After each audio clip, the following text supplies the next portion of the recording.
देवी सर्वभूतेषु विद्यारूपेण संस्थिता नमस्तस्यै नमस्तस्यै नमस्तस्यै नमो नमः। कार्यारंभी विद्येची देवता शारदा हिला वंदन करून मी रोहिणी जोशी पुन्हा एकदा आपणासमोर कार्यक्रमाची सूत्र हाती घेत आहे। अक्षर भारती मराठी वैदर्भीय अध्यापक संघातर्फे आयोजित या उपक्रमातील आजचे हे 17वे पुष्प। आजच्या कार्यक्रमाच्या प्रमुख वक्त्या या खरोखरच हरहुन्नरी व बहुआयामी व्यक्तिमत्वाच्या धनी आहेत। अल्पवयातच त्यांनी विविध क्षेत्रात आपल्या अभ्यासू, जिज्ञासू व धार्मिक वृत्तीचे ठसे उमटवले आहेत बरं का। त्यांचा परिचय करून घेतल्यावर आपणास माझे बोलणे रास्तच वाटेल। सौ कल्याणी शेष मॅडम यांनी सांख्यिकी व संस्कृत विषयात स्नातकोत्तर पदवी प्राप्त केली आहे।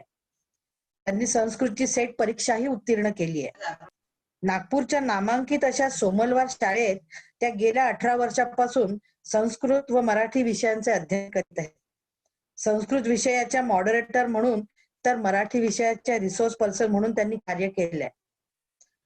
कल्याणी मॅडमना ज्योतिषाचीही आवड असून कार्यशाळांमध्ये त्यांनी कार्यक्रमाचे अध्यक्षपद भूषवले आहे। अध्यात्मातही त्यांना विशेष रुची आहे। लोकांना भगवद्गीतेचे ज्ञान व्हावे म्हणून ऑनलाईन ऑफलाईन अशा खूप कार्यशाळा त्यांनी घेतल्या। गीता परिवाराच्या सक्रिय गीता पढे पढाए जीवन में लाए या घोषवाक्यानुसार दररोज 2 ऑनलाईन गीता पठणाचे निशुल्क वर्ग चालवतात। संत शिरोमणी शेगावच्या गजानन महाराजांच्याही त्या निस्सीम अशा भक्त आहेत। गोष्टीरूपी गजानन या माळेत 21 अध्याय लिहून त्यांचे ऑनलाईन सादरीकरणही त्यांनी या लॉकडाऊनच्या काळात केले। साने गुरुजींच्या श्यामची आई पुस्तकाचे ऑनलाईन वाचनही केले आहे। त्यांना संगीताची पण आवड आहे आणि संगणक क्षेत्रातही या अग्रेसर आहेत। थोडक्यात वैज्ञानिक दृष्टिकोन, भाषा प्रभुत्व, अध्यात्माकडे कल अशा त्रिवेणी संगमाने युक्त अशा आजच्या या वक्त्या आपणा समोर डॉक्टर रघुनाथ माशेलकर लिखित ऊर्जा शक्तीचा जागर या पाठाचे विस्तृत विवेचन करणार आहे। पण तत्पूर्वी या प्रसंगी 2 ओळी प्रस्तुत करण्याचा मोह मला काही आवरता येत नाहीये। मैत्रीण माझी कल्याणी गोड गळा मधुर वाणी, मैत्रीण माझी कल्याणी गोड गळा मधुर वाणी, विज्ञान साहित्य अध्यात्म यांचा साधला सुरेख मेळ, ज्योतिष्य व गीता पठणाचे वर्गही घेते काढून वेळात वेळ, अशी ही हरहुन्नरी कलागुणी सखी करीत आहे आपल्या समोर पाठाचे अंतरंग सादर। तिच्याच अमोघ वाणीद्वारे हो आम्हा सर्वांमध्ये ऊर्जा शक्तीचा जागर, ऊर्जा शक्तीचा जागर। कल्याणी मॅडम। खूप खूप धन्यवाद मॅडम। योगेशं सच्चिदानंदं वासुदेवं व्रजप्रियं धर्म संस्थापकं वीरं कृष्णं वंदे जगद्गुरुं, कृष्णं वंदे जगद्गुरुं। नमस्कार। अक्षर भारती या 10वीच्या पुस्तकरूपी उद्यानात आपण गत 2 आठवड्यापासून विहार करतोय। यातील गद्यरूपी फळझाडांच्या मधुर फळांचा आस्वाद घेतोय, तर पद्यरूपी सुवासिक पुष्पलतिकांच्या सुगंधाने मोहित होतोय। आज अशाच एका वटवृक्षरूपी गद्यपाठाचा आपण अभ्यास करणार आहोत। पाठाचे नाव आहे ऊर्जा शक्तीचा जागर। लेखक आहेत डॉक्टर रघुनाथ माशेलकर। हा पाठ आत्मनिवेदनपर आहे, म्हणजेच लेखकाने यात आपले स्वानुभव मांडले आहेत। ऊर्जा शक्तीचा जागर पाठाचं नाव का दिलं असावं ते आता आधी बघूया। ऊर्जा म्हणजे काय, तर ऊर्जा म्हणजे कार्य करण्याची क्षमता आणि जागर म्हणजे काय, तर जागृती। जेव्हा ही सुप्तावस्थेतील ही ऊर्जा जागृत होते तेव्हा डॉक्टर माशेलकरांसारखे व्यक्तिमत्व घडत असतात। पण ही ऊर्जा शक्ती जागृत करावी लागते आणि हे जागृतीचं कार्य ज्यांनी लेखकाच्या बाबतीत केलंय त्यांचे वर्णन या पाठातून लेखकाने अतिशय सुंदर पद्धतीनं वर्णन केलेलं आहे। या पाठातून अनेक आपल्याला गोष्टी, मूल्य, संस्कार शिकायला मिळणार आहेत। पाठाला प्रारंभ करण्यापूर्वी रघुनाथ माशेलकर यांच्या व्यक्तिमत्वाचा आपण त्यांच्या विशाल अफाट कार्याचा आपण थोडक्यात परिचय करून घेऊया. एक असा शास्त्रज्ञ ज्याने प्रयोगशाळेला लोकांशी जोडलं, जागतिक पातळीवर भारतीय वैज्ञानिक जगाचं नेतृत्व ज्यांनी केलंय, पद्मश्री, पद्मभूषण, पद्मविभूषण असे पुरस्कार प्राप्त केलेले, शांती भटनागर पुरस्काराने जे सन्मानित झाले आहेत, थोर तत्वज्ञ, मानवतावादी विचारवंत. 1969 मध्ये वयाच्या अवघ्या 23व्या वर्षी PhD प्राप्त करणारे आणि ज्यांना आजवर 40हून अधिक विद्यापीठांनी डॉक्टरेट ही पदवी देऊन गौरवान्वित केले आहेत असे माशेलकर. 60हून अधिक राष्ट्रीय आणि आंतरराष्ट्रीय पुरस्कारांनी ते सन्मानित आहेत. 30हून अधिक पेटंट ज्यांच्या नावावर आहेत. पेटंटकार, हल्दीघाटचा योद्धा, बासमती, नीम, तुलसी इत्यादी अनेक पेटंट भारतीयांच्या नावे करण्यासाठी ज्यांनी झुंज दिली आणि यशस्वी देखील ते झालेत, अशा या थोर बहुआयामी नेतृत्वाला सलाम. या माशेलकरांच्या प्रती गौरवोद्गार काढताना आपले लाडके राष्ट्रपती मिसाईल मॅन APJ कलाम म्हणतात, माशेलकर, आपण स्टार ऑफ आशिया नाही तर स्टार ऑफ वर्ल्ड आहात. माशेलकर हे त्यांचे अतिशय लाडके होते. अशा या माशेलकरांवरती 8वी, 9वी, 10वी आणि 12वी या सर्व इयत्तांमध्ये मराठी, इंग्रजी, हिंदी आणि संस्कृत या विविध भाषांवरही विविध पाठ अंतर्भूत केल्या गेले आहेत. 1969 मध्ये लंडनला गेल्यानंतर 76 पर्यंत ते तिथेच राहिले. तेव्हा BG टिळक यांनी त्यांना, तू भारताचं नेतृत्व करण्यासाठी तुला भारतात येणं आवश्यक आहे, तू भारतात आलास तर भारताचं शास्त्रज्ञांचं भविष्य तुझ्या हातात आहे असं त्याला म्हटलं. ते ऐकून ते पुन्हा परत भारतात आले. अशी त्यांची प्रखर देशनिष्ठा दिसते यातूनच. 2006 मध्ये पंतप्रधानांनी त्यांचं कौतुक करत म्हटलं की माशेलकर, तुमचं आयुष्य हे इतरांसाठी फार प्रेरणादायी आहे. आणखीन बघा, फेलोशिप ऑफ रिगल सोसायटी याने ते सन्मानित झाले आहे. हा पुरस्कार नोबेल प्राइज नंतरचा मोठा पुरस्कार म्हणून मानला जातो, दुसरा मोठा पुरस्कार म्हणून मानला जातो. US अकॅडमी ऑफ इंजिनिअरिंग, जो केवळ आतापर्यंत 4च भारतीय इंजिनियर्सना मिळाला आहे, तो पुरस्कार त्यांना मिळालेला आहे.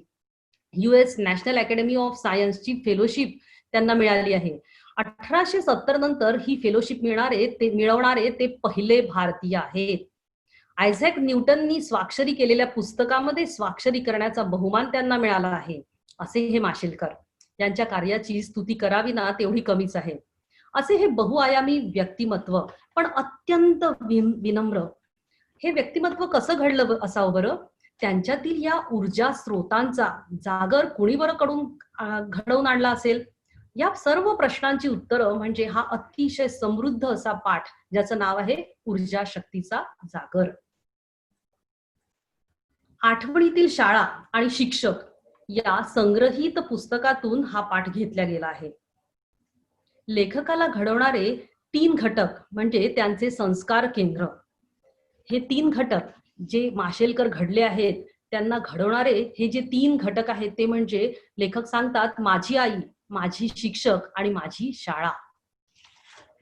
मुलांनो, संस्कार केंद्र आज काढावी लागतात, हे आजचं दुर्दैव आहे आणि त्याला कुठेतरी आपणच कमी पडतोय.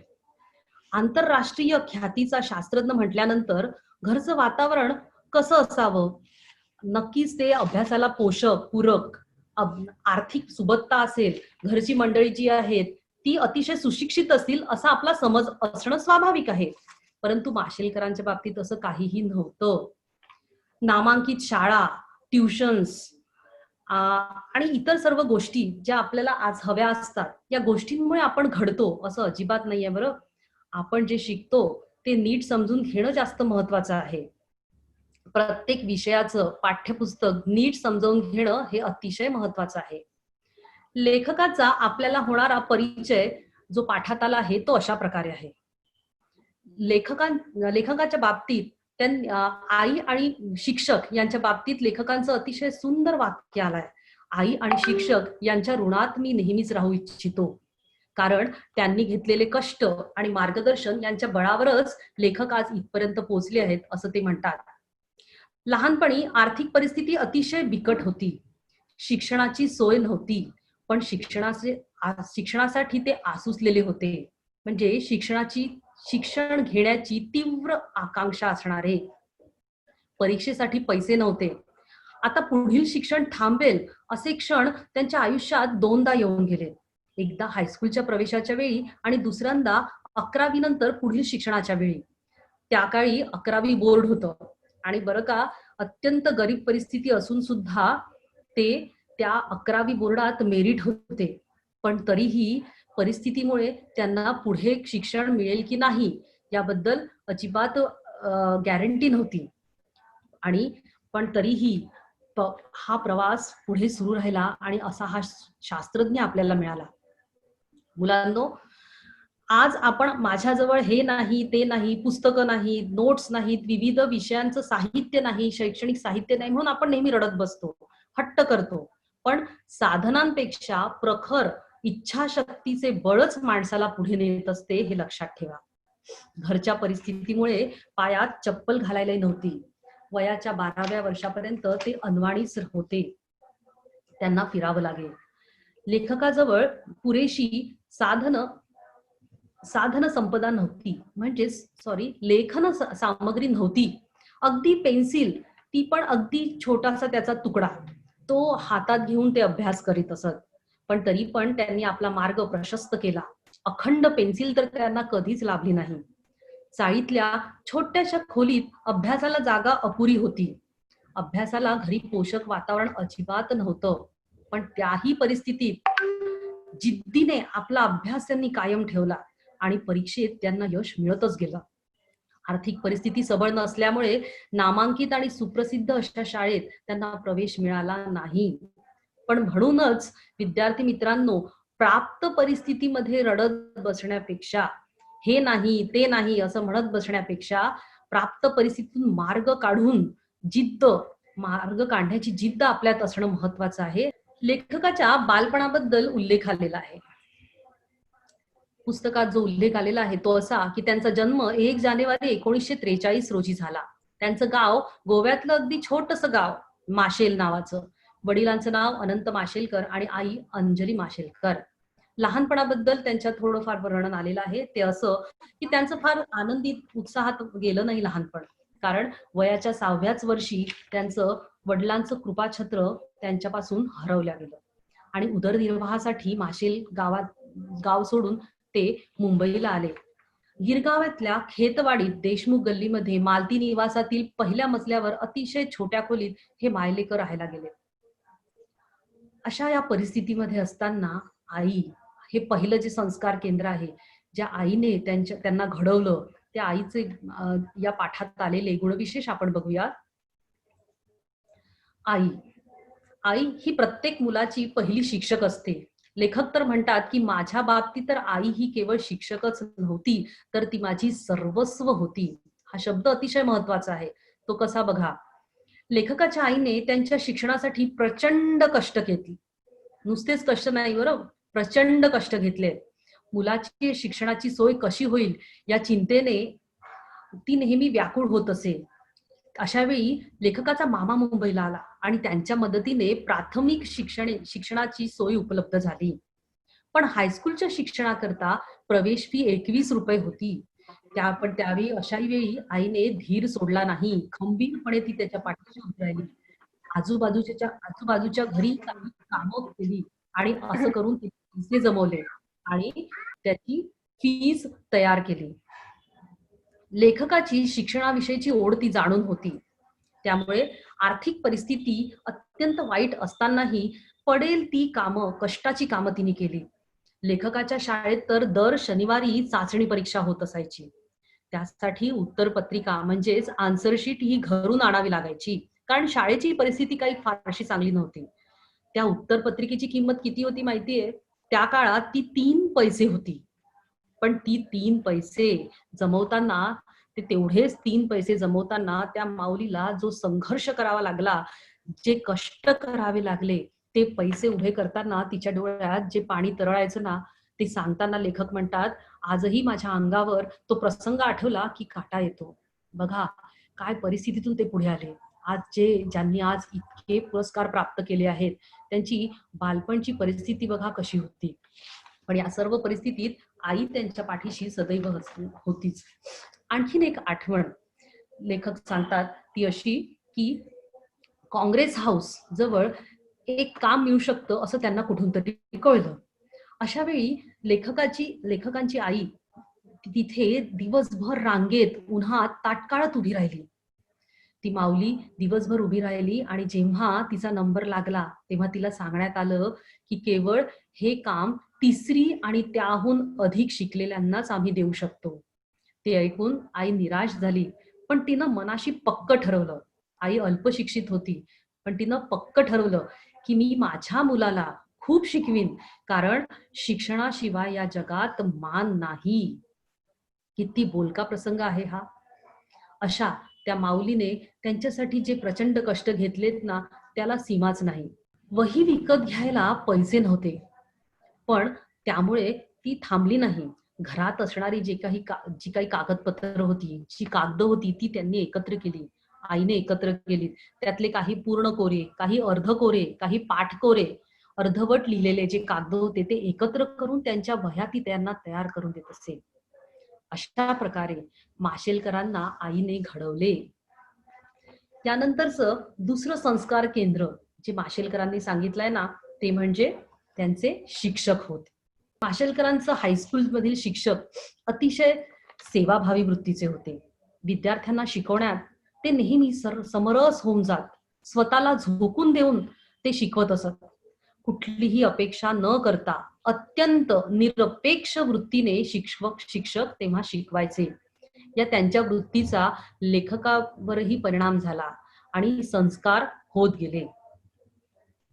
मुलांनो, या ठिकाणी एक सांगावंसं वाटतं, श्रीमंती ही 2 प्रकारची असते. एक पैशाची श्रीमंती आणि दुसरी असते मनाची श्रीमंती. पैशाची श्रीमंती ही भौतिक गरजा पूर्ण करणारी असते, पण ती चिरकाल समाधान देत नाही बरं का, आणि ती क्षणिकच आनंद देणारी असते. पण मनाची श्रीमंती ही मात्र माणसाला प्राप्त परिस्थितीतही आनंद देणारी, जगण्यासाठी प्रेरित करणारी असते. हे लक्षात ठेवा. लेखकाचे शिक्षक मनाने श्रीमंत होते आणि ते मनाने श्रीमंत असल्यामुळे ते ज्ञानाने देखील श्रीमंत होते, आणि या समन्वयामुळेच मनाने श्रीमंत आणि ज्ञानाने श्रीमंत या समन्वयानेच विद्यार्थी घडत गेले. तशाचमुळे विद्यार्थी घडत जातात, ते बनत जातात. म्हणूनच अशा शिक्षकांमुळे माझं आयुष्य घडलं असं लेखक म्हणतात. केवळ अभ्यासाचाच नव्हे तर आयुष्याचा पाया पक्का करण्यास या शिक्षकांचा वाटा आहे असं लेखक म्हणतात. आणि शिक्षणाविषयी त्यांच्या मनात एक आंतरिक ओढ हळूहळू निर्माण होऊ लागली. ही आंतरिक ओढ, शिक्षणाविषयीची जी आवड आहे ना, ही निर्माण करण्यासाठी विषयाला गोडी लावणारे जे शिक्षक म्हटलं आहे, विषयामध्ये गोडी निर्माण करण्याची जी वृत्ती आहे ती शिक्षकांमुळेच निर्माण होते. प्रेमळपणा हा त्याला कारणीभूत असतो. या सर्व गोष्टी त्यांच्या शिक्षकांमध्ये होत्या आणि त्यांचं मार्गदर्शन, अशा शिक्षकांचं मार्गदर्शन लेखकाला लाभलं. आणखीन एक महत्वाचं वैशिष्ट्य म्हणजे हे शिक्षक अनुभवातून शिकवण देणारे होते. त्या एका शिक्षकाचा जो उल्लेख केलेला आहे ते म्हणजे लेखकाचे शिक्षक म्हणजे भावे सर. हायस्कूलमध्ये असताना भावे सरांच्या शिकवणुकीचा त्यांच्यावर विशेष प्रभाव होता. असं असतं कधी कधी काही शिक्षकांचा आपल्यावर विशेष प्रभाव पडून जातो आणि त्यामुळेच आपण घडत असतो, आणि कोणाचा जर प्रभाव नसेल तर आपण बिघडत पण असतो, हे लक्षात ठेवा. भावे सर भौतिकशास्त्र विषय शिकवत, पण तो विषय शिकवत असताना केवळ ते शास्त्र शिकवत नव्हते, तर त्या विद्यार्थ्याला त्या विषयामध्ये गोडी निर्माण करण्याचं कार्य ते करत होते. त्यांची एक विशेष हतोटी होती की प्रत्यक्ष अनुभवातून ते शिकवण्याचा प्रयत्न करीत असत, त्यातून ते ज्ञान देण्याचा ते प्रयत्न करत असत. त्यामुळे एक दिवस त्यांनी एक प्रयोग करून दाखवला. हा प्रयोग त्यांच्या आयुष्यात अतिशय महत्वपूर्ण ठरला. भिंगाच्या साहाय्याने सूर्यकिरणांची शक्ती कागदावर एकत्र केली ना तर कागदही जळतो. हा प्रयोग त्यांनी प्रत्यक्ष मैदानावर करून दाखवला. हा प्रयोग सर्वांच्या मनावर अतिशय बिंबला. त्याच वेळी लेखकाकडे बघून ते म्हणाले, माशेलकर, तुमची ऊर्जा शक्ती एकत्र करा, काहीही जाळता येईल. लेखकातील सुप्त गुण जर त्यांनी एकत्र येऊन प्रकट केलेत ना, तर नक्कीच त्याचा पुढे उपयोग होऊ शकेल. हे मोठं तत्वज्ञान त्यांनी तिथं दिलं.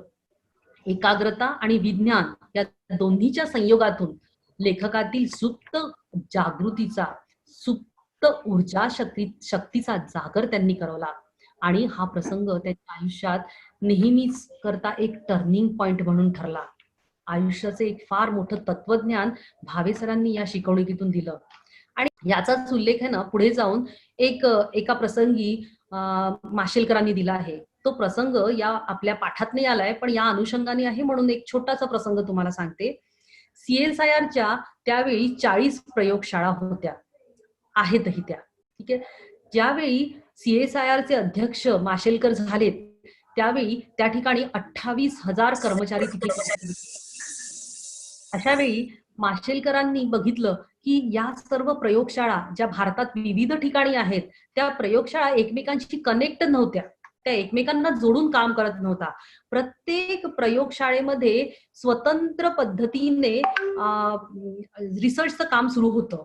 अशा वेळी त्यांनी एक व्हिजन नावाची योजना आखली आणि या 40ही प्रयोगशाळा त्यांनी एकत्र आणल्या. आणि या 40ही प्रयोगशाळांना एका ध्येयाने, एका विशिष्ट पद्धतीने त्यांनी असं एकत्र बांधलं की त्यातून भारतीय संशोधनाचे एक अचाट अपर्व निर्माण झालं. या शाळा आज एकत्र येऊन काम करत आहेत. आणि हे कसं शक्य झालं? भावे सरांचा हा प्रयोग ते लक्षात ठेवतात आणि ते सांगतात. एका मुलाखतीत त्यांनी सांगितलेलं आहे की भावे सरांनी हा जो प्रयोग मला करून दाखवला आणि त्यामागेही मला जी शिकवण दिली, त्यातूनच ज्याप्रमाणे सूर्याची किरण कोणतीही पॅरलल जातात, तुम्हाला माहिती आहे मुलांनो, त्या पॅरलल जातात, पण ती किरण जर एकत्र आणण्याचा प्रयत्न केला, त्यांना डायव्हर्ट करून जर एकत्र आणला, तर त्यातून निर्माण होणारी जी ऊर्जा आहे ती खूपच मोठं काम करू शकते.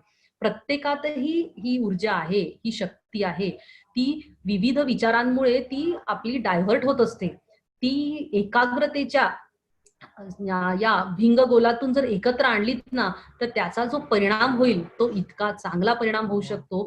तो परिणाम साध्य करण्यासाठी एकाग्रता महत्वाची आहे. एकाग्रता आणि विज्ञान या संयोगातून सुप्त ऊर्जा शक्तीचा जागर घडू शकतो. आयुष्याचं हे मोठं तत्वज्ञान माशेलकरांना त्यांच्या सरांनी दिलं. त्यांच्याच प्रमाणे जोशी सर, शिर्के सर आणि श्री मालेगाववाला यांचा देखील उल्लेख या पाठात आलेला आहे. यानंतर आपण वळूया तिसऱ्या संस्कार केंद्राकडे. आई हे प्रथम संस्कार केंद्र होतं. त्यानंतरचं संस्कार केंद्र म्हणजे त्यांचे शिक्षक आणि तृतीय संस्कार केंद्र म्हणजेच डॉक्टर रघुनाथ माशेलकर ज्या शाळेत शिकले ती शाळा. या पाठात उल्लेख आलेल्या ज्या शाळा आहेत, 2 शाळांचा उल्लेख आलेला आहे. एक आहे प्राथमिक आणि दुसरी हायस्कूल शाळा. या 2 शाळांचा उल्लेखच या पाठात आलेला आहे. या शाळेने लेखकाला घडवलं, जगण्याचं भान दिलं. जगण्याचं भान म्हणजे कसं जगावं हे त्यांना शिकवलं. आयुष्यात बालपणापासूनच वाट्याला आलेले जे संघर्ष होते, जो संघर्ष त्यांच्या वाट्याला आला, तो संघर्ष पेलण्याचा, झेलण्याचा आत्मविश्वास जो आहे तो देण्याचं कार्य या शाळेने केलं. लेखकाप्रमाणेच या दोन्ही शाळांची सुद्धा परिस्थिती सारखीच होती. म्हणजे प्रायमरी म्हणजेच प्राथमिक आणि हायस्कूल या दोन्ही शाळांची परिस्थिती जशी लेखकाची होती, लेखकाची परिस्थिती कशी होती, तर ती आर्थिक परिस्थिती जी होती ती बिकटच होती. तशीच या शाळांची पण परिस्थिती अतिशय बेताचीच होती. म्हणजेच शिक्षण विषयी असणाऱ्या ज्या सर्व सुखसोयी उपलब्ध असतात, जसं आपल्या शाळेमध्ये बेंचेस असतात किंवा बसण्यासाठी बेंचेस आहेत, बोर्ड असतो, बाकी सर्व सोयी आपल्याला उपलब्ध असतात. आज नवीन तंत्रज्ञानाच्या युगामध्ये तर आणखीन गोष्टी उपलब्ध आहेत. या सर्व गोष्टी असल्या तरी माझ्या शाळेत हे नाही, माझ्या शाळेत ते नाही, माझ्या शाळेपेक्षा दुसऱ्या शाळेत काहीतरी खूप छान आहे, असं कुठेतरी आपण बोलून जात असतो. यापेक्षा आपल्या शाळेचा आदर करायला हवा. कारण बघा माशेलकर काय म्हणतात, शाळेची परिस्थिती देखील अतिशय अशी खूप काही चांगली नव्हती. कुठल्याही प्रकारच्या सुविधा, अशा फारशा सुविधा उपलब्ध त्यांना नव्हत्या. पण तिथले शिक्षक मात्र मनाने अतिशय श्रीमंत होते. आणि हे वाक्य अतिशय महत्वाचे आहे. शिक्षण मनाची संपत्ती असल्यामुळे शिक्षण घेताना त्यांना अडचणी कुठेही जाणवल्या नाहीत. या शाळेमुळेच लेखक घडलेत, त्यामुळेच हे संस्कारांचं केंद्र आहे असं ते म्हणतात. अशा विविध घटनांतून, आठवणीतून, प्रसंगातून लेखक हा पाठ पुढे जातो. मुलांनो, आता इथे फक्त एकच सांगावंसं वाटतं. आपल्या पाठ्यपुस्तकातील निरंजन हा पाठ खरा नागरिक हा पाठ तुम्ही बघितलाय. त्यातली निरंजनची व्यक्तिरेखा आठवा आणि रघुनाथ माशेलकर यांच्या व्यक्तिरेखेशी त्याचं थोडंसं तुलना करा. तुम्हाला त्या व्यक्तिरेखांमध्ये काय साम्य आहे ते बघा. ते दिसेल की परिस्थिती दोन्ही ठिकाणी हलाखीचीच होती, पण तरीही जीवनाविषयी अतिशय सकारात्मक दृष्टिकोन दोन्ही ठिकाणी आहे. त्या परिस्थितीत रडत न बसता पुढे जाण्यासाठी त्यांची जी जिद्द आहे ती या दोघांमध्येही सारखीच दिसते.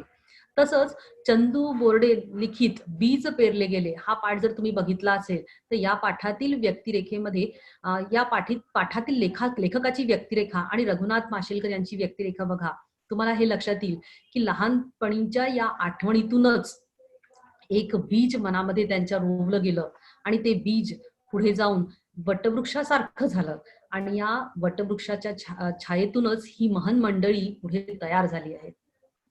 घर आणि शाळा या दोन्हीच्या माध्यमातून जेव्हा संस्कारांचा मारा दोन्ही बाजूनी होतो ना, संस्कारांची शिदोरी जेव्हा विद्यार्थ्याला मिळते ना, तेव्हाच माशेलकरांसारखा माणूस घडत असतो. म्हणूनच दोन्ही गोष्टी अतिशय महत्वाच्या आहे. कुटुंबातूनही संस्कार आवश्यक आहे आणि शाळेतूनही तेवढेच उच्च प्रतीचे संस्कार देणं आवश्यक आहे.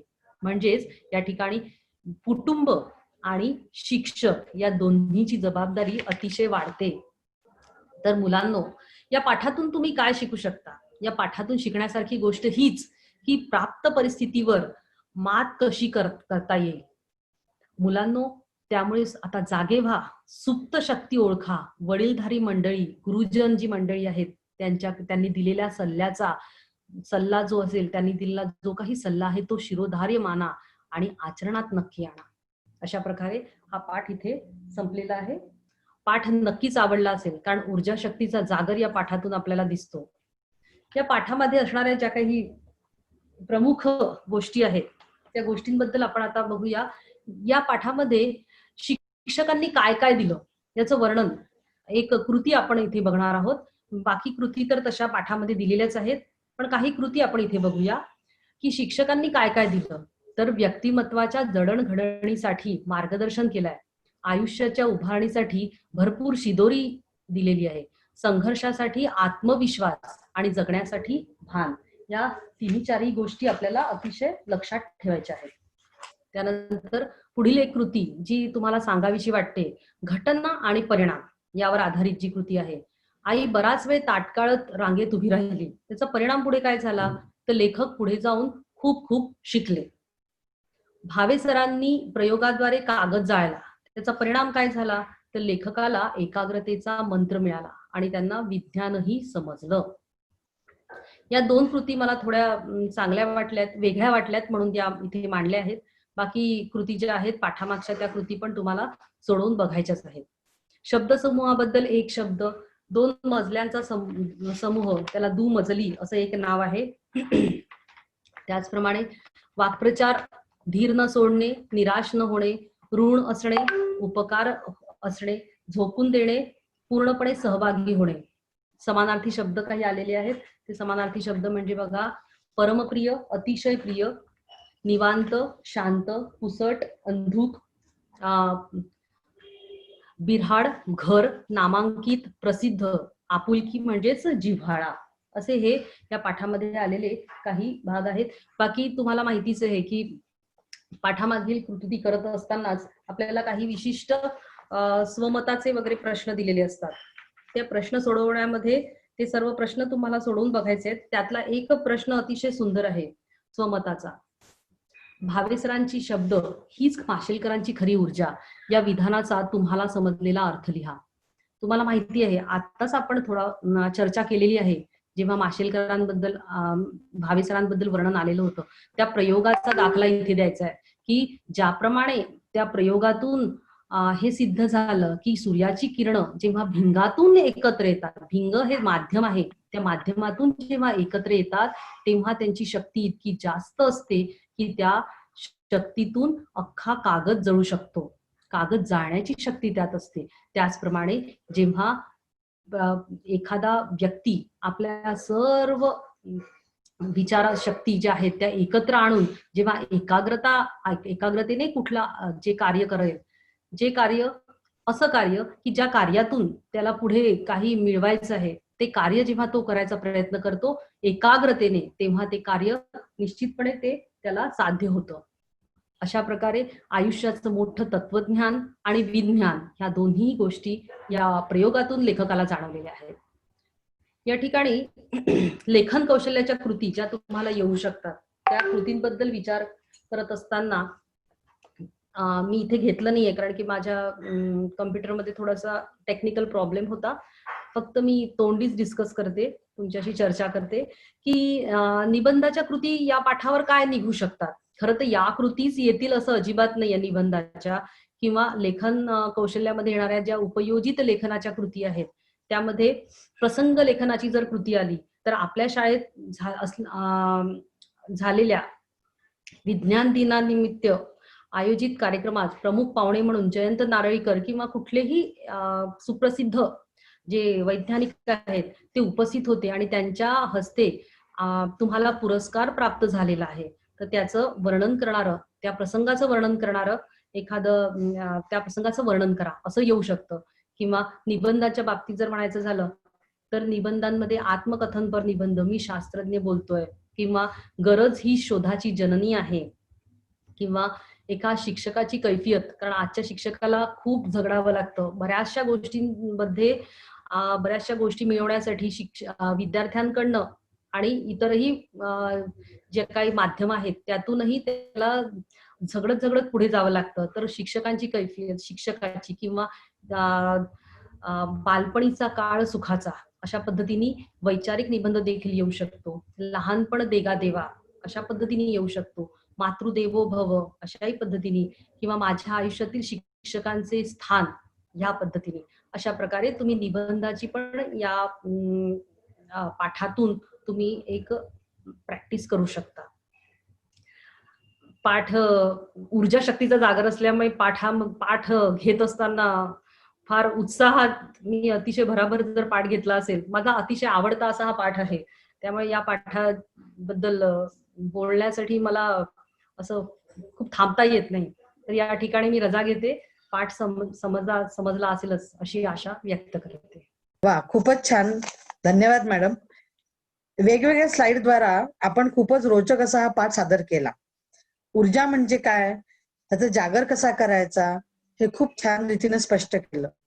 शीर्षक मतितार्थ मुलांना समजवला. पीपीटी द्वारा लेखकांचा विस्तृत परिचय घडवला. त्यामुळे विद्यार्थ्यांच्या मनात लेखकांचे आदरभाव निर्माण झाला आहे अशी मला खात्री आहे. आत्मवृत्तपर असा हा पाठ लेखकाच्या जीवनाला आकार देणाऱ्या 3 संस्कार केंद्रावर आधारित आहे असे आपण सांगितले. ते म्हणजे आई, शिक्षक व शाळा असं आपण नमूद केलं. लेखकाचा परिचय करून देताना ते आईला व शिक्षकाला सन्मान देणारे, तसेच आजन्म दोघांच्याही ऋणात राहू इच्छिणारे, बिकट परिस्थितीतही शिक्षणासाठी आसुसलेले, हे जे त्यांचे गुणवैशिष्ट्य सांगितले ना, ते विद्यार्थ्यांसाठी पण अनुकरणीयच आहेत.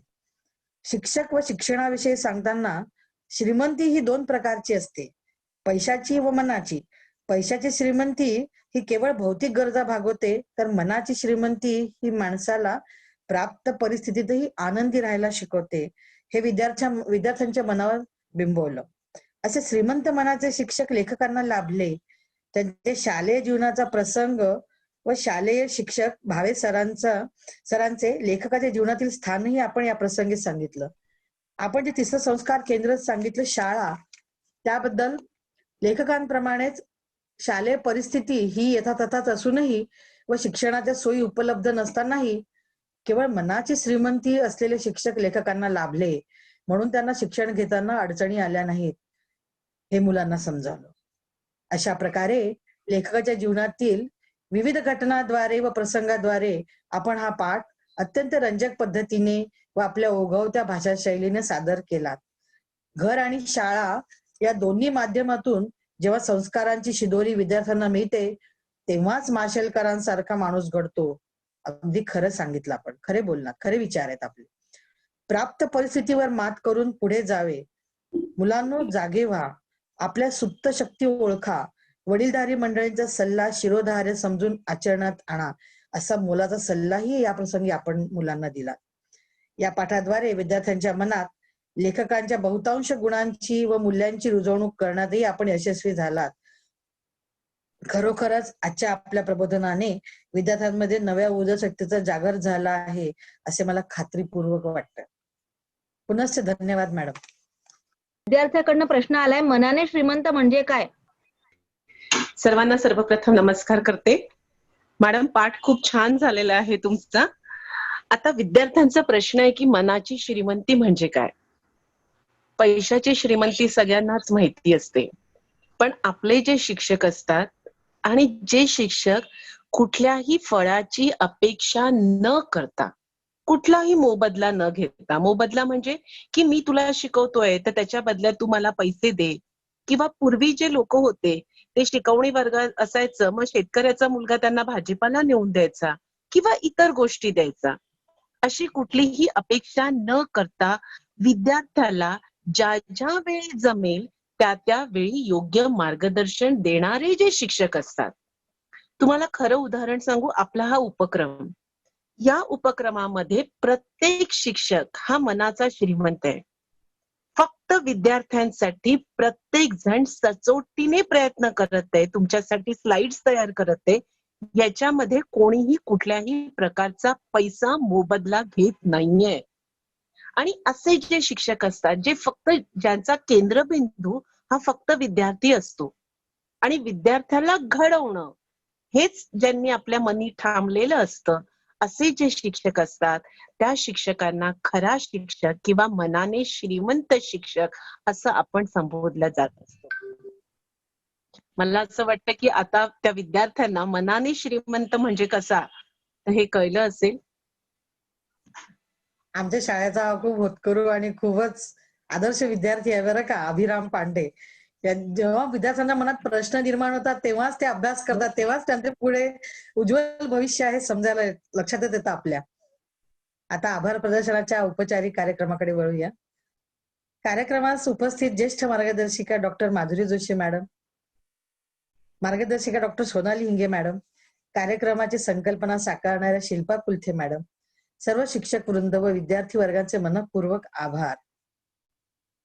मुलांनो, तुम्ही रोज इथे सत्र जॉईन करता, उपस्थित राहता, ते नुसतं एका कानाने ऐकायचं आणि एका कानाने सोडून द्यायचं असं करू नका, किंवा मनोरंजन म्हणून करू नका.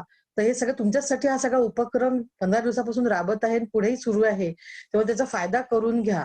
पुन्हा नंतर तुम्हाला आयुष्यामध्ये, मी पण नेहमी सांगत असते मुलांना की आयुष्यामध्ये तुम्हाला आता मजा वाटते, पण जेव्हा मोठे व्हाल तेव्हा तुम्हाला उपदेश करायला तुम्ही तरसने बोलतो ना आपण, जसं हिंदीमध्ये तरस जाएंगे, तसं तुम्ही वाट बघाल, पण तुम्हाला सल्ला देणारे कोणाला तुमची फिकीर नाही राहणार.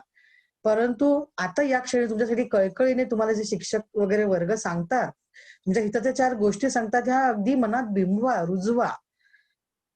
असो, तर सर्वांचे पुन्हा विद्यार्थी वर्गाचे मनपूर्वक आभार.